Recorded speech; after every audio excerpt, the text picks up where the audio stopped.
Inspired talks of Swami Vivekananda. Om Namah Sri Yatirajaya Vivekananda Suray Sachi Sukha Swarupaya Swami Netapaharine.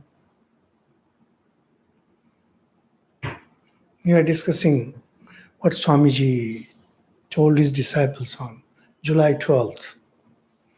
I think I told you one very interesting observation about Swamiji that I have.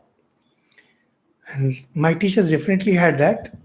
Somehow, it's partly my discovery in the sense that when I was young and chanced to read some of these quotations from Swamiji,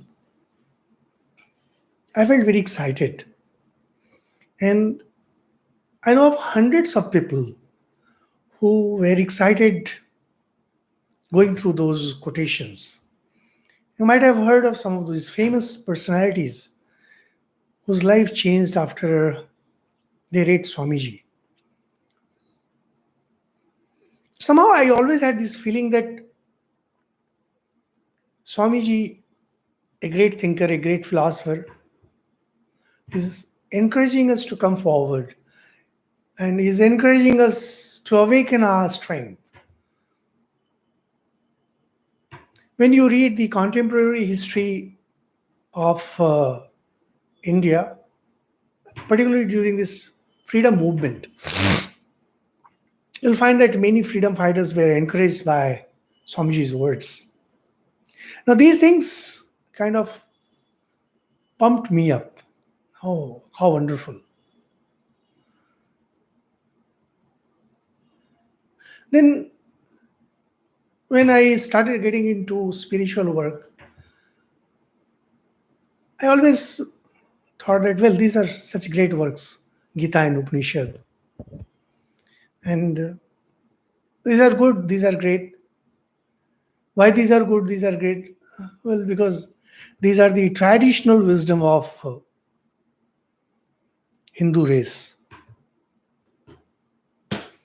Somehow, once in a while, I used to wonder, what's the practical aspect of these books? And for that matter, if you ask anyone, any Hindu, and maybe even a practicing Hindu, what is the use of Gita? What is the use of the Upanishads? They'll say that, well, you acquire some merit, you acquire some virtue. After death, you will go to the heaven.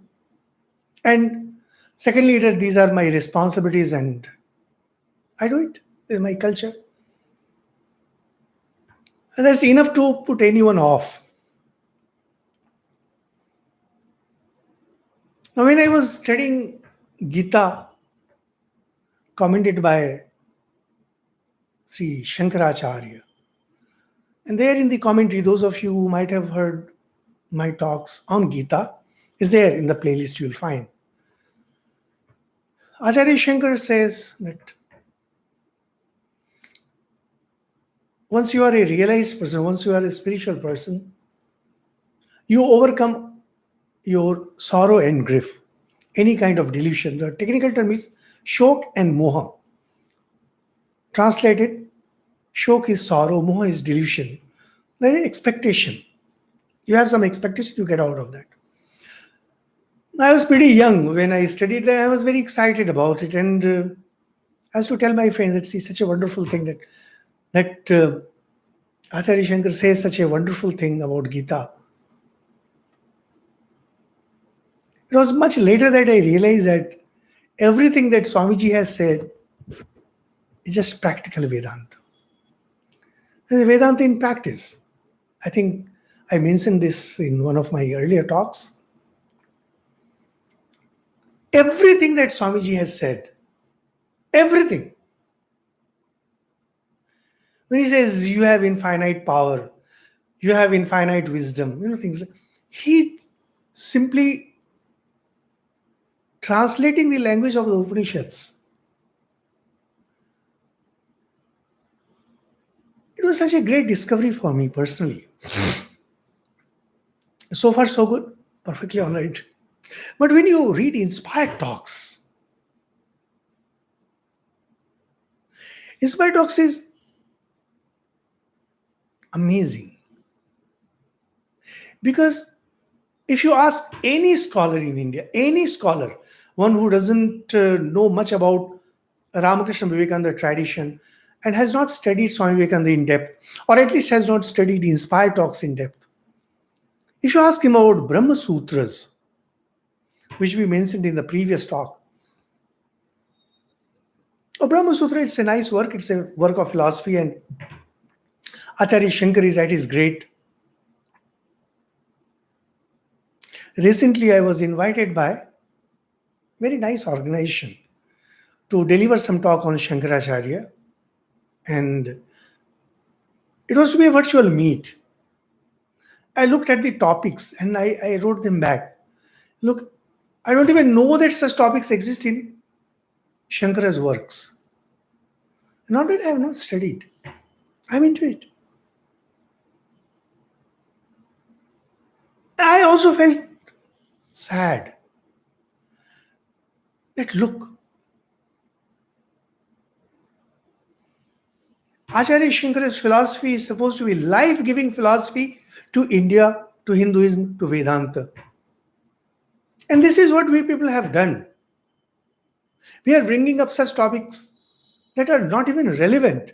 And one wonders if Acharya Shankar had even considered those things. Now, the discussion that we are going to have today is amazing in the sense that Swamiji makes sense out of the commentary of Shankaracharya on Brahma Sutra. Unthinkable. When I had read it first in Spy Talks, that was when I was very young. I never even understood these things, and I never felt the practical utility of Brahma Sutras through these words. But later, I was amazed that, see, Brahma Sutras, which are a work of synthesis of the different outlooks given in the Upanishads on certain topics. And Swamiji is making a practical philosophy out of it.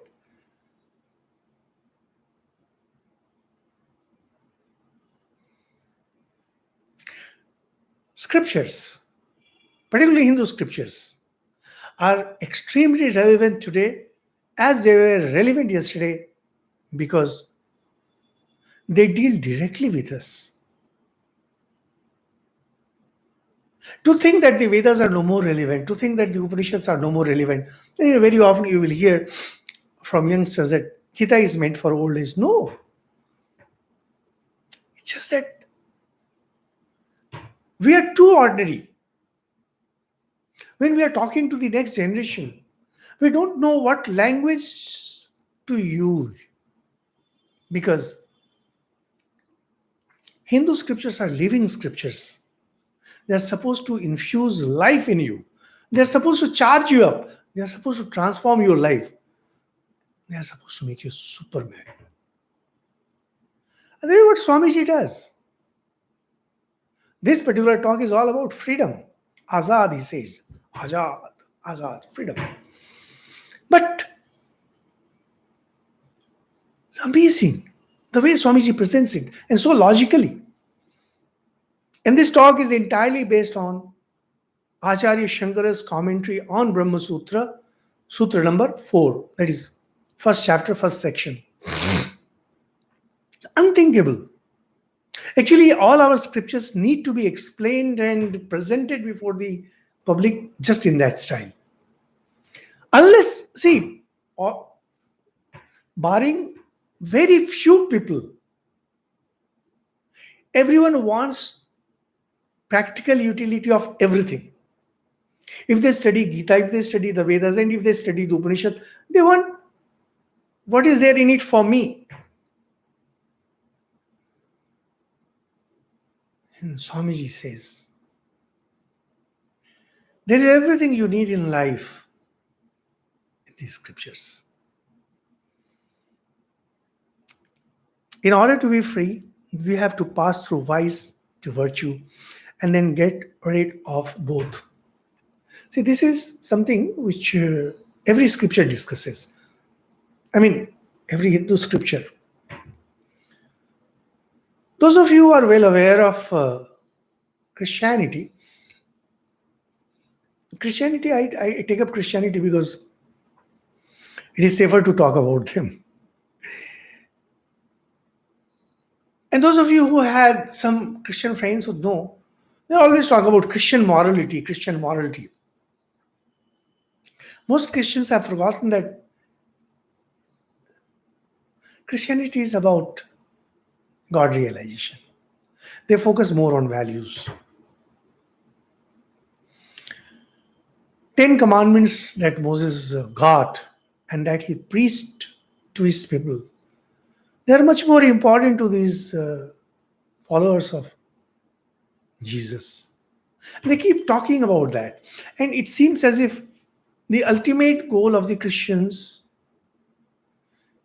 is to just become noble Christians where they are good. And the idea that you need to transcend both good and bad, it is such an obvious thing in spirituality. Yet, you don't come across this idea so clearly in any other religion. Because good and bad, these belong to the mind. Anyone who is talking about heaven and hell is bound within the realms of the mind. And God cannot be within the realm of the mind. God has to be beyond that. God has to be beyond good and bad. And so, freedom, actual freedom, has to be beyond good and bad. But to reach that state, first we need to get out of the bad. Hindu religion has a very simple explanation for this. It says that the entire creation is sattva rajas tamas. It's not affected, it is sattva rajas tamas. We have discussed these three qualities many times. Tamas is darkness, inertness. Rajas is activity. And sattva is equilibrium, calmness, etc. There is a balance of these three. Tamas creates vice. Rajas creates vice, but with some control. Sattva is free of vice. If you want to be a gentleman, you need to be a combination of Rajas and Sattva. If you want to be a really very, very noble person, you need to be established in Sattva. But Rajas has to be kept. If Rajas is not there, people may come and harm you. Wicked people may come and harm you.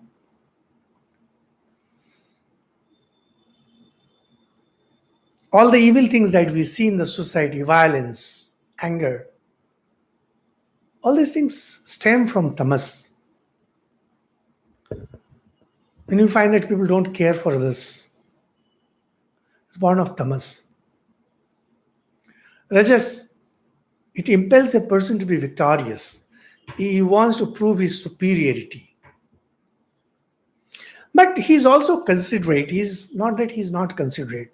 But people who are tamasic, people who are established in tamas, they are not considerate. Well, it's a huge topic, and those of you who are interested may listen to our talks on the 14th chapter of Gita. It is there in the playlist you will find.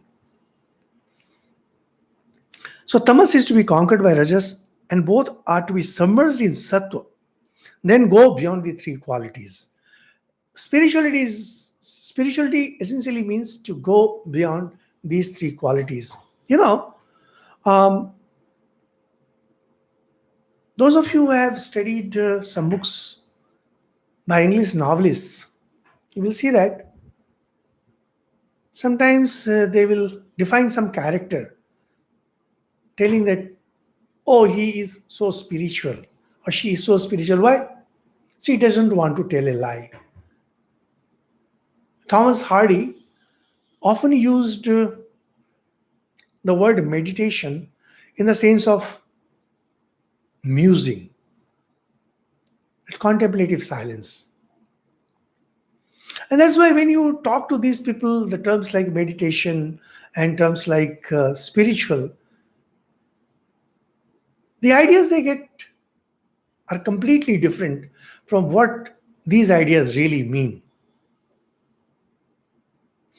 So, the idea that we need to get out of both virtue and vice, we need to get out of not only tamas and rajas, we need to get out of sattva too. So disturbing. I mentioned quite a few times. I have a very nice friend, very wealthy person. He's a Jain, and I was once talking to him about this idea, and he just said that, look, Swamiji, I've heard you, Swamiji's talking about this many times. But I can't understand. Why do I need to go beyond goodness? Because I tried to make him understand, but he could not. It's a very simple thing. Your mind is always in waves. Your mind is like waves. Sometimes those waves are dirty. Sometimes those waves are little transparent. Sometimes those waves are transparent. But they are waves. To know God, there must not be any wave. Howsoever clean, howsoever transparent wave might be, it's a wave. Say, mind wave. Unless you can transcend mind wave, you cannot be one with God. No way. Reach a state where your very breathing is a prayer. This is the statement. Reaching a state where your very breathing is prayer, is a prayer. This sentence has very deep ramifications. There was this Brother Lawrence, very famous Christian mystic, and he wrote The Practice of Presence of God, and then we also have Philokalia in Christian traditions. Actually, Christians have a very strong tradition of great spiritual giants, although they did not philosophize the way Vedanta has done, but they were great sages. No doubt about it. Particularly desert fathers. They were really great. And Philokalia is a great work. But somewhere they fall short of Vedanta. Now there they talk about, particularly Brother Lawrence, when you are plucking flowers, you should feel that Lord is holding your hand and taking you towards flowers to pluck it. You use these imaginations to make yourself feel one with God. And very often it leads to fanaticism. Very often it leads you to mental derangement. When young, we loved these statements, but now we know better. You need to be so immersed in goodness, and from there, totally identified with spirituality, totally identified with God, that your entire being will be pulsating with the name of God. When you breathe, those of you who have taken mantra diksha, those of you who have been initiated in mantra, should know this. Initially, you have to make a conscious effort to take the name of Lord. But if you keep on practicing, for years, you will see that name keeps sounding within your heart. And when you breathe in and when you breathe out, that mantra keeps on repeating by itself. When you have reached that fine state of sattva, where as if you can feel the presence of God, that is when your very breathing is a prayer. You don't have to pose, you don't have to act, you don't have to go by faith.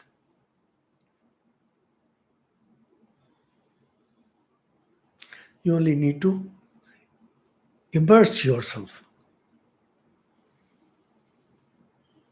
Swamiji must have discussed this and that, which probably were not noted down, as we have mentioned. He says, whenever you learn or gain anything from another man's words, know that You had the experience in a previous existence, because experience is the only teacher. This is again a very, very powerful statement from Swamiji. In fact, yoga and Vedanta, they depend so much on this particular outlook that unless you had the experience of something, how do you know? And this is such an obvious thing. Initially, when I had read ideas like this, because this idea comes in various places, I love this idea. Oh, such a wonderful thing.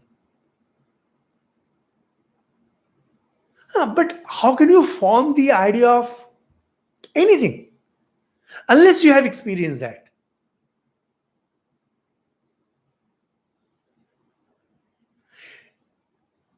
For example, those of you who went to the Himalayas for the first time, 2 years ago, I was going to Leh and Ladakh. I had this desire to go to Leh and Ladakh. I had never visited that area. And so we made a very nice trip, and I had a friend there who kind of invited me.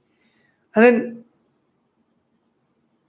I made all kinds of search, and I formed a fair idea of what the road was like. But when we were actually traveling through it, it was an entirely different, completely. There was no similarity, absolutely no similarity. Now, whenever I come across any news item or any information regarding Leh Ladakh, I can form an idea. So, unless you have an experience of something, you cannot learn. And that is why you will find that abstraction is so difficult for us to understand. How exactly we learn? Step by step. And ultimately, the knowledge which is within us, because we are one with Atman. And there is nothing that Atman does not know. Physics, chemistry, biology, and the complicated formulas of Einstein, complicated formulas of astrophysics, complicated formulas of mathematics. Atman knows everything. Once you start practicing, these things start coming out. This is one of the fundamental stand of both yoga and Vedanta. And yoga uses it to prove the point that, see, unless you have experienced death in the previous birth, how can you be scared of death?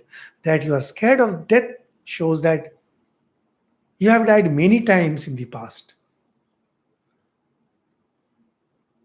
But same thing applies to freedom too. Unless you have known what is freedom, why do you aspire for freedom? How can you aspire for spiritual freedom? Anyway, the idea is that experience is the only teacher. So try to have as much experience. Those of you who might have read my book, Tia. Tia is all about experiences. Unless you have experience, you will get stuck up. Right? As far as Atman is concerned, once you are established in the knowledge of Atman, you know everything. But as far as this world is concerned, that means still you don't have that self-knowledge. You will have to go experience it.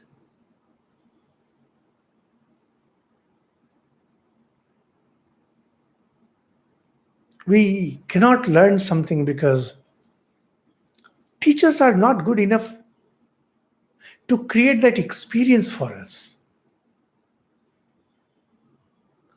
Particularly in India, you will see that the teaching method is such that we focus only on the theoretical knowledge. Naturally, we don't have resources. We are a poor country. But if you really want to teach a kid, give him the experience and he will learn. Because experience is the great teacher. And that's why Swamiji is also considered to be a great teacher of education. He had given such great ideas on education. Unfortunately, most of these have not been implemented. And then comes when we have desire, we acquire that, and when we acquire that, we have powers. Criticizing that, Swamiji says, with all powers comes further misery. So kill desire, because fulfillment of desire means getting power. Kill desires. Getting any desire is like putting a stick into a nest of hornets. These hornets, nest of hornets, put a stick. You can imagine what's going to happen. Whenever you want a desire fulfilled, know that you are looking for trouble. You're looking for trouble. Why Vairagi is finding out that desires are but gilded balls of poison. Vairagya. Swamiji very often used Sanskrit words because I find when Gita Upanishads are translated, particularly the Vedas, and our English scholars, they have used English words for these Sanskrit words, and meaning becomes so confusing. A good idea would have been to leave the words the way they were, and then explain those words. Because when you are translating an idea, you need to create that idea in the mind. Now, if you use words to create an idea, just a single word to create an idea, you will fail miserably, and the person who is learning will learn wrong things. So, Vairagi is finding out the desires are but gilded balls of poison. You'll find that many thinkers, many philosophers, and many poets have hundreds of songs who talk about these things. That if you fall in love, you will have only misery. If you are greedy about something, you will have misery. And yet, we keep running after this chimera. There's a very famous saying that everyone knows that there cannot be a golden deer. And yet, when Sri Sita, when she was in exile with Sri Ramchandra, she saw that golden deer and wanted that for herself. This is true of all of us. We know that these are gilded balls of poison. And yet we want. But when you say that, no, I don't want, enough, I had enough. Whether they are gilded or they are poison, I want neither. This is Vairagya. Now you're establishing discrimination. Translation of Vairagya is discrimination, and that doesn't give you the idea. Vairagya means you say good or bad, I don't want it. Finished. It's not that you're picking something good and leaving out something else. No, it's not. Vairagya, I want neither good of you, I want neither bad of you. It's over. By you, I mean the entire universe. Swamiji gives these ideas and then moves on to mind is not God. He quotes Shankaracharya. This is a very interesting discussion. The mind is not God. Those of you who are interested in this, you'll find this. In Raj Yoga talks in English and Bengali, we have discussed how yoga philosophy, that is Patanjali, explains how mind is not God. You can find those discussions in a playlist that is there in Raj Yoga. Tat Tvamasi Aham Brahmasmi. That is, that thou art, I am Brahman. When a man realizes this, all the knots of his heart are cut asunder, all his doubts vanish. This is one great advantage of religion. Once you are established in religion, that means you have started taking conscious steps on the path of religion. Your confusion starts going down. Your knowledge starts increasing. Your strength starts increasing. And when you are fully established in the truth that you are that soul, the soul that never dies, is never born, is never miserable, can you imagine the consequences of that? This is what I was telling in the beginning when I began my talk. That although the Upanishads talk of these things, they have these things like they transcend fear, they transcend delusions, and their confusions are resolved. However, these have many more practical aspects. Once I was just narrating that some of you might have read books on positivity, power of positivity, how to do this, how to be that, how to be a leader, and all. And see, these copies sell in millions, particularly in America, because everybody wants to be a leader. No one wants to be a follower.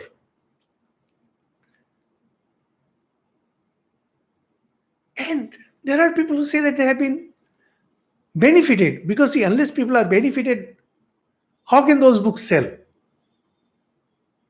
And there are people who say that they're carrying out the order of their God and go on killing anyone, and they're ready to die.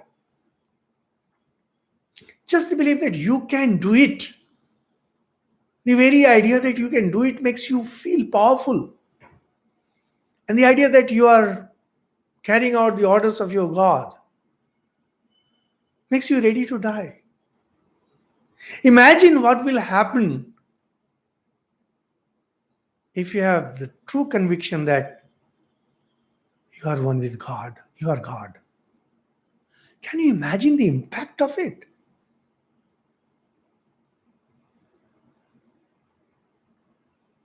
If you can somehow be convinced that you are the creator of this universe, you are the destroyer of the universe, all the power that is there in the universe is stemming out from you. Can you imagine the impact of that on you? And yet, Hindu race never practiced all this. Because we are a very weak race, physically, mentally, morally. It's terrible. And spiritually, of course. We just put a facade of spirituality. And actually, we are full of tamas.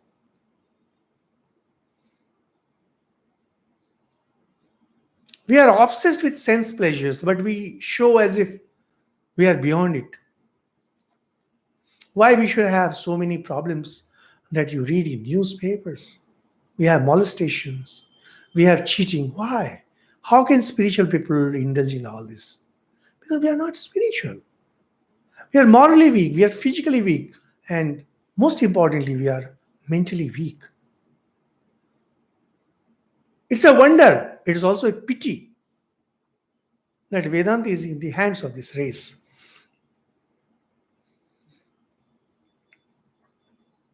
When you realize that you are Atman, even if the slightest conviction you have that you are the Atman, all your confusions will vanish.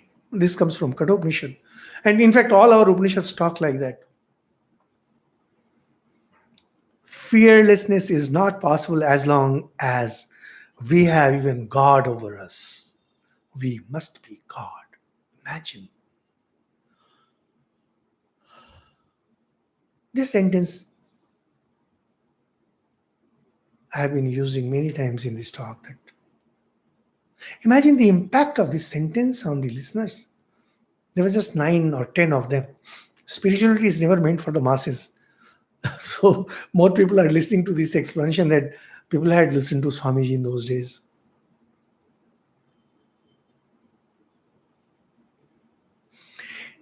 If you have God above you, says that even God over us, controlling our fate, controlling our destiny, fear will always be there. Best example is Judaism. Judaism, they are extremely religious people. In fact, in ancient times, those who were followers of some religion, they used to be very religious. And Jews, they had this direct connect with God, and they call themselves chosen people of God.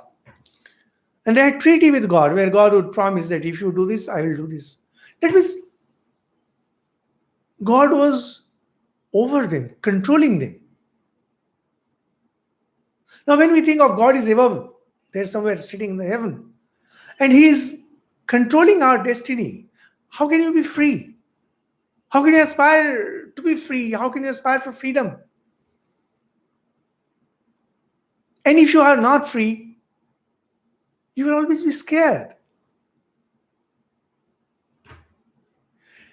Actually, these are such simple things, such simple statements, and so logical. Are you scared of anything in life? Anything in life? You are scared because you are not free.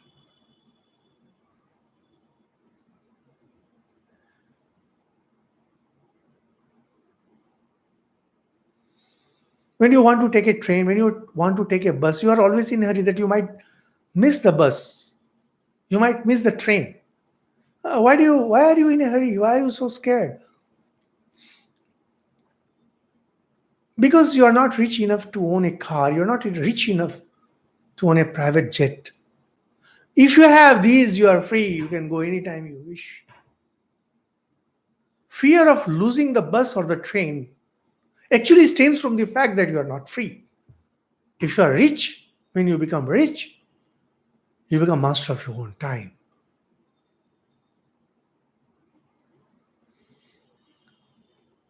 And you will see that whenever you are scared of something, you are afraid of something, actually there is something that is controlling your life.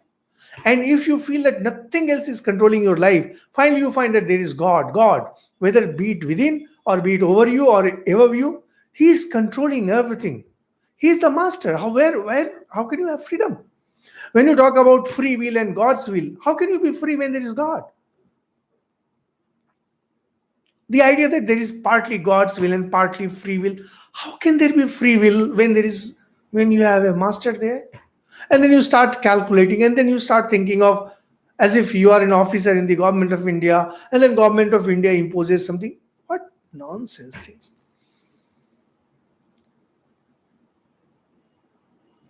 I was told by one gentleman that God's will is 2/3, 66%, 66.6%, and free will is 1/3, 33.3%. I said, I am really amazed. I told him the amount of calculation that you have put into it.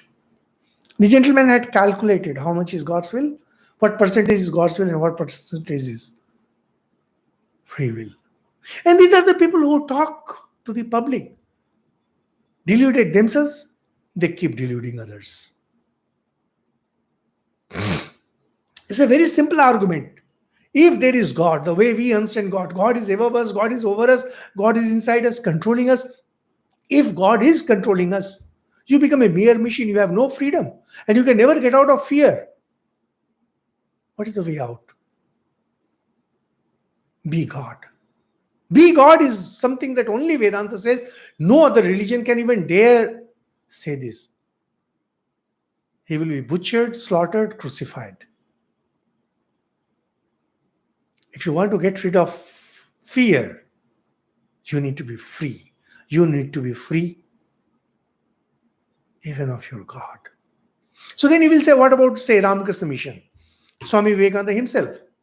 Swami Vivekananda was talking all this, and we have these Ramakrishna mission monks, and they talk about Sri Ramakrishna as being God. What about them? Do they practice this? Yes, because we never think that Sri Ramakrishna is different from us. We know that we are identified with Sri Ramakrishna. If Sri Ramakrishna is controlling us, he is not controlling us in the sense of master and servant eternally different. In essence, we are one. What is disjoined will be forever disjoined. If you are separate from God, then you can never be one with Him, and vice versa. Now, this is the argument that Acharya Shankar uses in Vedanta repeatedly. If we are disjoined, if me and God, we are disjoined, supposing there is a Krishna devotee, and that person is feels that he is disjoined from Sri Krishna right now, presently, and he needs to join. You'll find that these popular speakers on religion keep on talking about be one with God and join yourself with God. It's a very simple thing. Are you disjoined or not? If you are disjoined, even if you are disjoined for a second, for a microsecond, for a nanosecond, you will be eternally disjoined. Because even if you join, this disjointment can come again. Same with Maya. Actually, Acharya Shankar discusses Maya there. If Maya is real, if my bondage is real, then even if it goes away through my self-knowledge, it will come back again because it's real. It is independent. Only conclusion, simple conclusion is that the bondage is not real. If the bondage is not real, then you are simply thinking that you are under bondage. It's a phenomenal thing. It's unbelievable. You have always been free. You are right now free and you will always be free. But I'm not free. I don't feel free. This is the hypnotization that we have brought upon yourself. We discussed partly in the previous talk. Because it's such a simple logic. If two things are disjoined, here is my pen. These are disjoined right now. The pen and its cap, and I join it. It's not joined. I can also disjoin it. Simple. If I join myself with God, tomorrow some other force may come and disjoin me with God once again. So there can never be mukti, there can never be liberation. It's just not possible. If by virtue you are joined to God, when that ceases, disjunction will come. Swamiji says. That means if you go to the heaven by the power of your virtue, by the power of your good deeds, someday your good deeds will be over and then you will fall back from the heaven. And this is what Hindu scriptures have been talking repeatedly. Even if you go to the heaven, you will fall back. Wherever there is joining, disjoining has to come. Wherever there is marriage, the possibility of a divorce, the possibility of a dissolution is always there.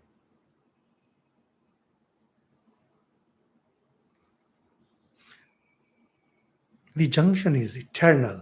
Here comes Vedanta. The junction. See, Swamiji's language is completely different. I mean, language and interpretation. Like, Acharya Shankar has been talking in terms of Brahma and Avidya. And if you listen to any of these scholars, you will not be able to understand a word. I was in one of these talks, I think some talks previously, I was just talking from the introduction to Brahma Sutras. And one lady, she listens to our talks regularly. She got that book brought through this internet somehow. And she was trying to read this and could not understand anything. If this is the plight of someone who has been listening to our talks, then imagine what would happen to Sanskrit scholars. They know the language. People have this idea that if you know Sanskrit, you know scriptures. It's something like if you know English, you understand Shakespeare. It's something like if you know Bengali, there is someone, say rickshawala, rickshaw puller. He knows Bengali. That doesn't mean that he will understand Rabindranath Tagore and he will understand Gospel of Sri Ramakrishna. It's not possible. It's a language. Do not confuse language with knowledge. If you know English, that does not make you a physicist simply because physics books are written in English. No, it's not possible. Spirituality and spiritual wisdom, it has nothing to do with Sanskrit. People always confuse these two things. They think that if you know Sanskrit, you understand spirituality. No, it's not. So imagine if someone who has been listening to our talks finds Brahma Sutra so difficult, what must be the plight of the scholars? And Swami is putting in an entirely different language. I'm sure you must be enjoying these conclusions. That this junction is eternal. Remember, you are that. You are one with God. You have always been one with God. There is no force, and says that, and virtue only helps to remove the veil. This veil is there. There's some kind of obstruction. When you are doing prayer, when you are doing meditation, when you are doing good work, that veil is being removed.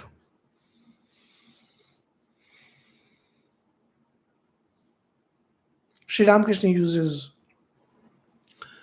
beautiful metaphors that there's a baby and mom in a playful mood hides herself behind something, and baby keeps crying, and baby keeps on searching for mom here and there. Mom is always there. Mom is ever loving. And baby starts crying. Mom comes running, or baby may find mom. A mom never gets disjoined with her baby. Never.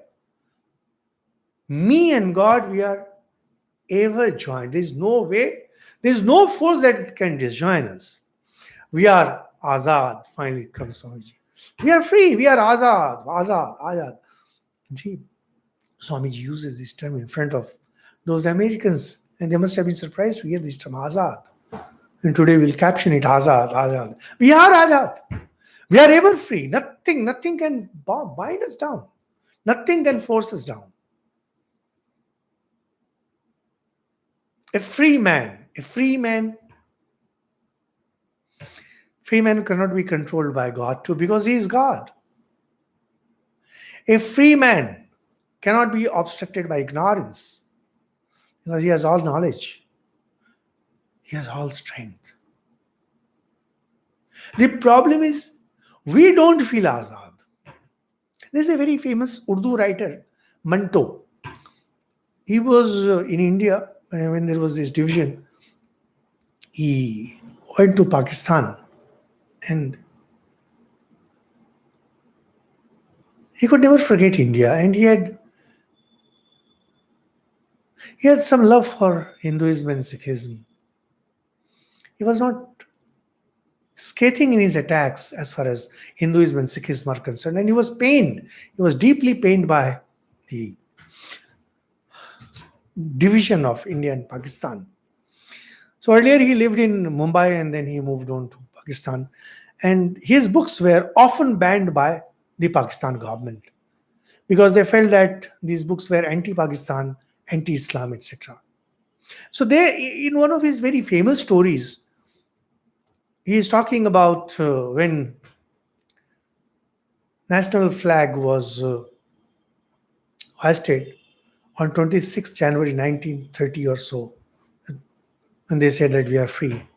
So there was one Tangawala, a horse carriage man. He took it so seriously that he was taking his tanga, and he found some British gentleman coming down the road, and he started whipping that man, that we are now free. Now you can imagine the consequences.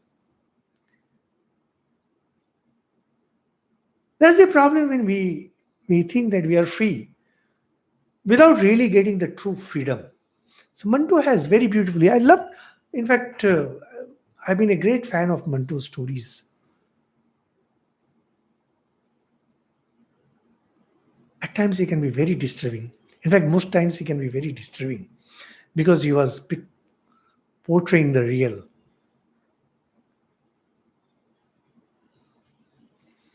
However, Swamiji's words, although ideally are idealism, but they are to be applied at the real level. If you feel you are free, you need to apply that sense of freedom everywhere. And you need to give freedom to others too. It's not that you are the master and others are slaves. No, everyone is master, because no one exists other than you.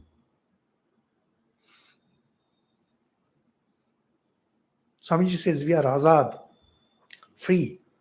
We must realize it. Realize it.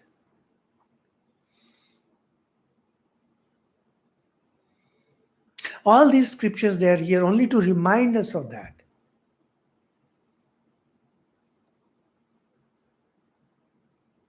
It's a very famous story. In English, we won't get an opportunity to discuss the story of Mahabharata. We are having Mahabharata in Bengali, and those of you who understand Bengali, it will be a good idea if you listen to these Mahabharata talks, because Mahabharata is a great work. People don't even realize that, because normally people confuse Mahabharata with the story of Mahabharata.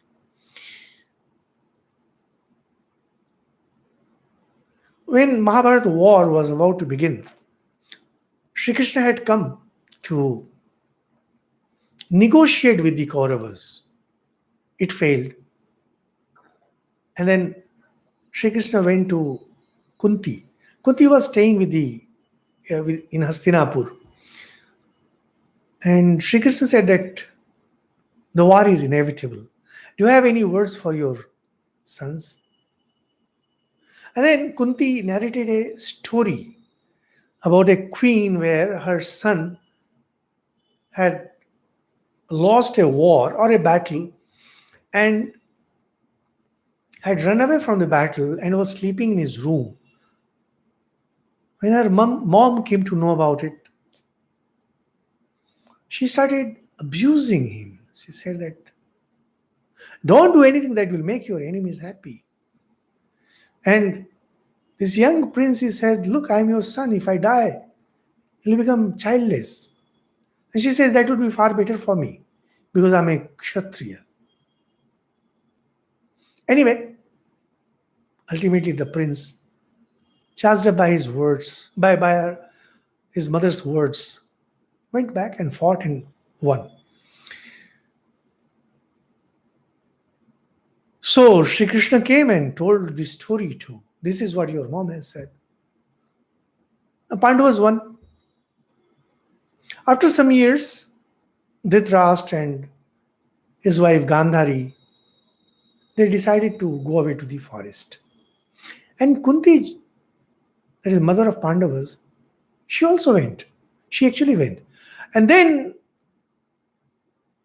when the Pandavas said, Mom, if you did not want to enjoy this palace, this royal life, why did you send words like that story? Kunti beautifully said, because of living in the exile, you had lost your normal splendor, normal valor. I just wanted to awaken your valor so that you could do what was right. I had absolutely no desire to enjoy any kingdom, any luxuries. It was just to awaken your inner strength. It's a phenomenal story of Mahabharata. Although not at all popular, people don't even know of this story. Known as story of Vidula. Vidula was the queen who had asked her son to go, even if we die in the battle.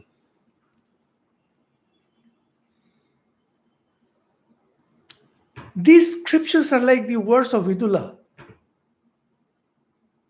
Die if you have to. Don't compromise with your strength. Don't compromise with your true nature.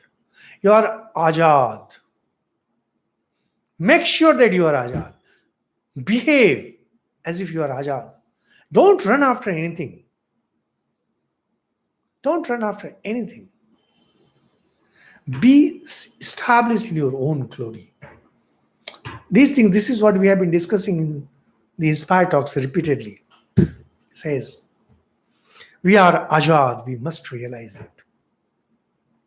Whom the self chooses, Yamai Vaisa Vidute Tena Labhya, this also comes in Kathopanishad. Says, means we are the self and choose ourselves. There it is interpreted that by many that when the Lord chooses, and these words you will be hearing all around where you got the call, he got the call, and God is looking after us, and God called him. We don't have such ideas in the Upanishads. And the Upanishadic sages would have been horrified to hear that their descendants, the Hindus, have been talking of such stupid things. When they say, Yamai Ves Vidute Tena Labhya, spirituality is your birthright. When Tilak gave that, freedom is my birthright, spirituality is your birthright. Being free, freedom is my birthright. When Tilak spoke against the British, Tilak was a great, great scholar. He knew the scriptures, he translated Gita. He was talking about political freedom. Political freedom. Swamiji is talking about the spiritual freedom. Freedom is your birthright, not birthright. You are free. You have forgotten that you are free. Nobody is even imposing bondage on you. You yourself have brought bondage upon you. You are free, you are azad. Be free, behave like free, under no condition compromise with your freedom, which you are doing all the time. And who will be free? Whose Atman chooses him to be free. But you are that Atman. That means if you choose yourself to be free, no one can keep you in bondage. Get up and be free. Get up and be free. Ajad. Just imagine what the Upanishads have been talking. Just imagine what the Brahma Sutras have been talking. What these books have been telling us. Be free. One good thing about America today is that America has indeed become the messiah of freedom, although it has done lots of wrong things. However, you will find that in general, the attitude of Americans is to be free. Financially, emotionally, in every way they are talking about freedom. They don't even want the baggage of their families. Now, these things are something which can be contested, and we are not going into that. The idea is that you need to be free.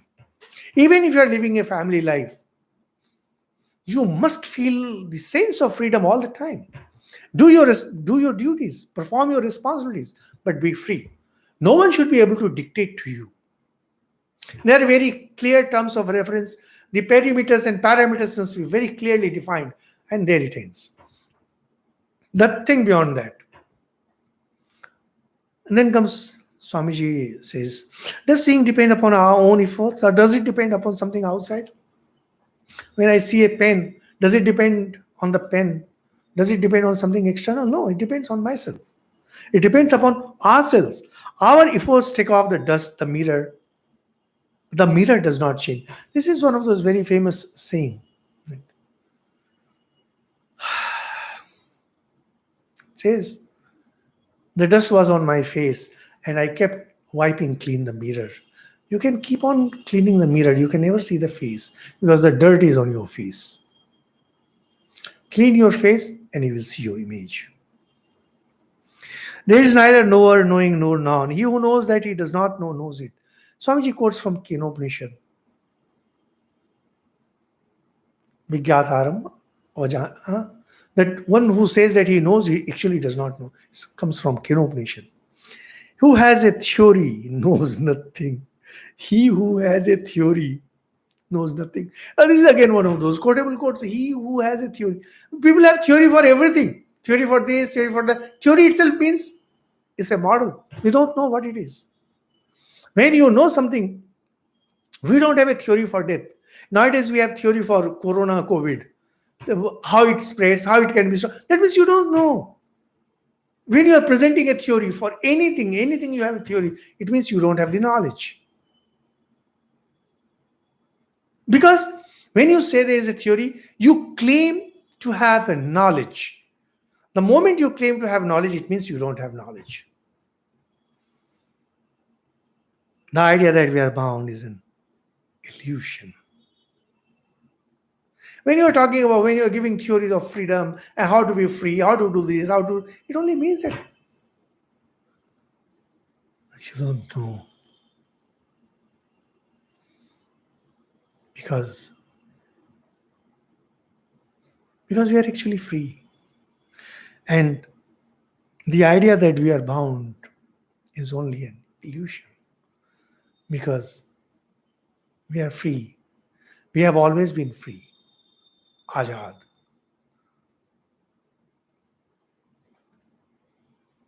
It's an amazing statement from Swamiji, like many of his statements. Mind it, he was not a philosopher. He was not one of those who gives motivational talk. He was just stating a truth. The idea that we are bound is only an illusion, since we are ajad, we are ever free. We'll continue from this point next class. Thank you. Om Shanti Shanti Shanti Hari Om Tatsat. Shri Ram Krishna Arpanamastu.